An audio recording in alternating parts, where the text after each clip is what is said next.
Salut à toutes et à tous, aujourd'hui je vais vous raconter l'histoire de Toulouse, la ville rose où il fait bon vivre, où il y a le soleil, où on mange des chocolatines et où on fait ses courses avec des poches. Bon, l'histoire de Toulouse c'est pas seulement ça et c'est pourquoi je vais y remédier. Je vais tout de suite arrêter de faire cet accent toulousain tout pourri et on y va pour l'histoire de Toulouse. Allez, c'est parti.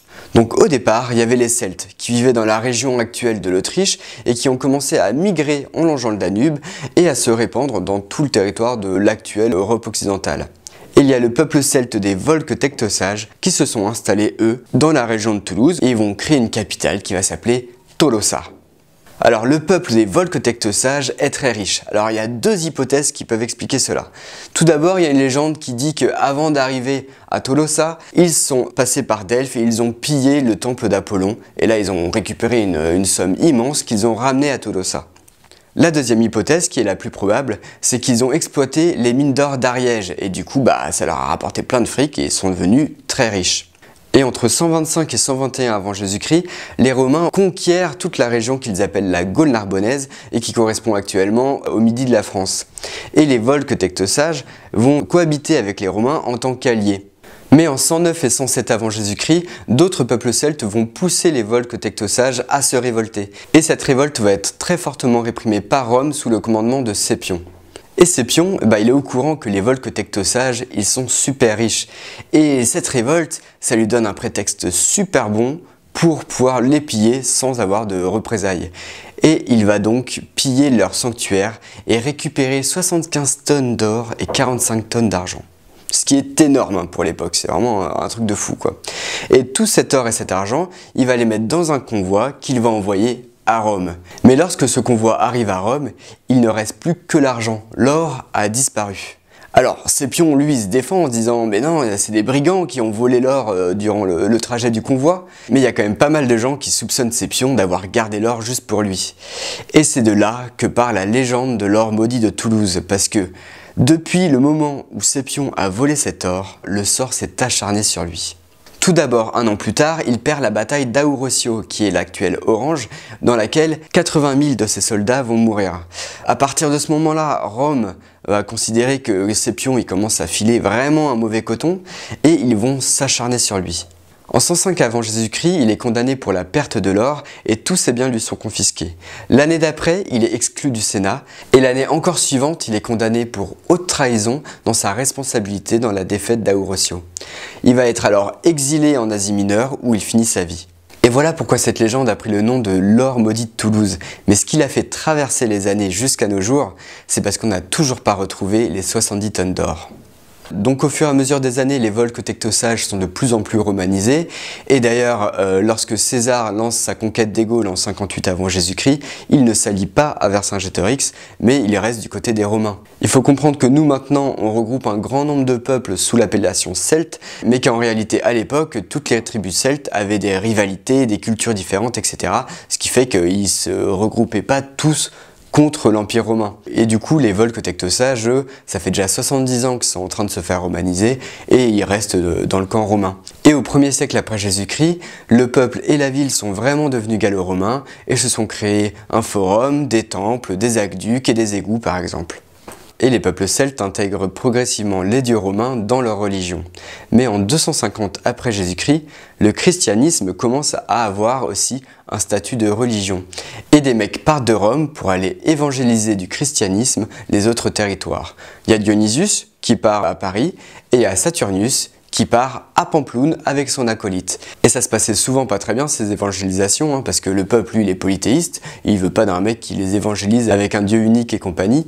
Et l'acolyte de Saturnius se fait tuer à Pampelune, ce qui fait que Saturnius rebrousse chemin et se retrouve à Toulouse où là aussi, il va essayer d'évangéliser la ville. Et là, ça se passe toujours pas très bien, les prêtres romains vont l'envoyer bouler et vont lui demander pour se faire pardonner de sacrifier un taureau à l'empereur. Mais le problème, c'est que Saturnius, avec sa religion du christianisme, il peut pas faire de sacrifice, donc il refuse. Et du coup, les prêtres vont l'attacher au taureau, hop, un petit coup dans les fesses du taureau, et le taureau va débouler les escaliers du temple. Saturnius se fracasse le crâne contre les escaliers et se fait tirer à travers la rue qui mène vers Cahors. Et cette rue-là, maintenant, elle a le nom de rue du Thor. Thor pour taureau, du coup. Et donc d'après la légende, deux sœurs vont retrouver le cœur de Saturninus et l'enterrent à l'endroit où elles l'ont trouvé. Et au fur et à mesure des siècles, le catholicisme prend de l'importance et devient la religion principale. Saturnin se transforme en Cernin et des pèlerinages vont commencer à affluer vers la petite église qui s'est construite au niveau de l'emplacement du corps de Saturnin. Il y aura tellement de succès que du coup les reliques vont être déplacées dans une nouvelle basilique qui a été créée et qui s'appelle la basilique Saint-Cernin.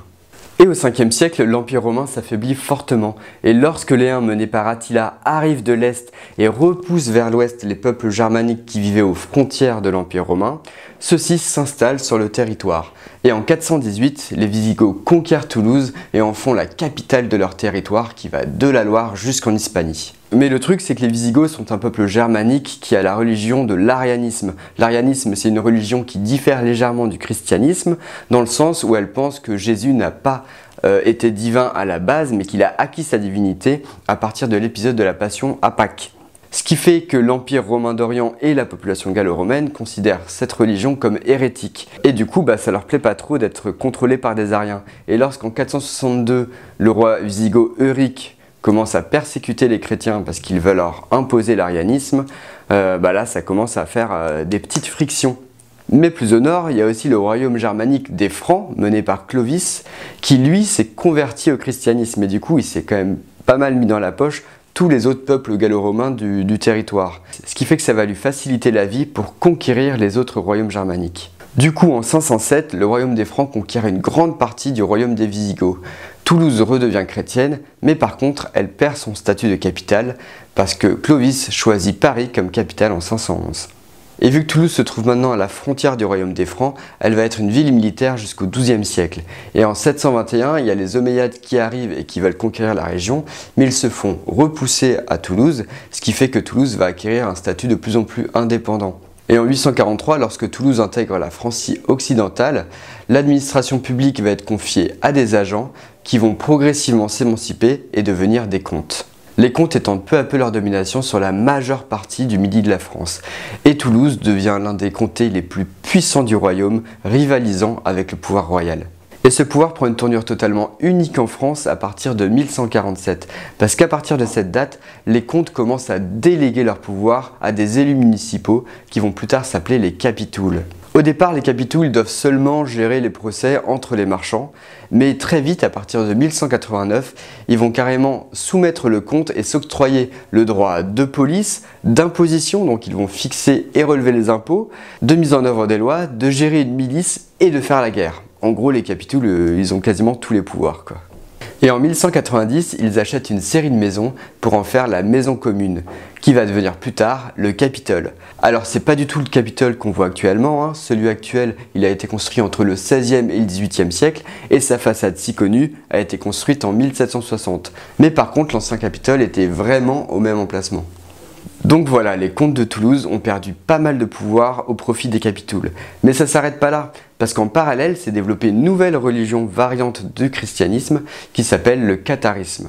Alors si vous voulez plus de détails, vous pouvez regarder ma vidéo sur l'histoire des châteaux du pays cathare, mais en gros c'est une doctrine qui souhaite revenir au mode de vie des tout premiers chrétiens du 1er siècle et qui professe la séparation entre le matériel et le spirituel. Et Toulouse devient un lieu très important du catharisme. Mais le pape Innocent III considère que le catharisme est hérétique et du coup pour la première fois, il va lancer une croisade, non pas à Jérusalem contre des musulmans, mais au sein même du territoire contre les bons chrétiens, contre les cathares. Et le comte Raymond VI défend les cathares, ce qui fait que ça va cristalliser Toulouse comme une ville hérétique. De nombreux sièges sont menés dans tout le Midi par les croisés, et dont beaucoup à Toulouse, et en 1226, Toulouse capitule, et elle finit par être intégrée au domaine royal français en 1271. Il n'y a donc plus de comtes, et tous les cathares finissent par être exterminés.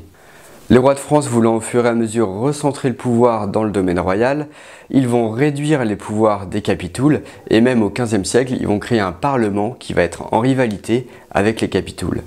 Mais les capitouls toulousains continuent quand même d'administrer la ville jusqu'à la Révolution française en 1789. Et même si leur pouvoir est très fortement réduit, ils restent quand même très emblématiques de la ville. Et on peut même le voir encore actuellement parce que le Stade Toulousain, le club de rugby, porte les couleurs des capitouls, qui est le rouge et le noir.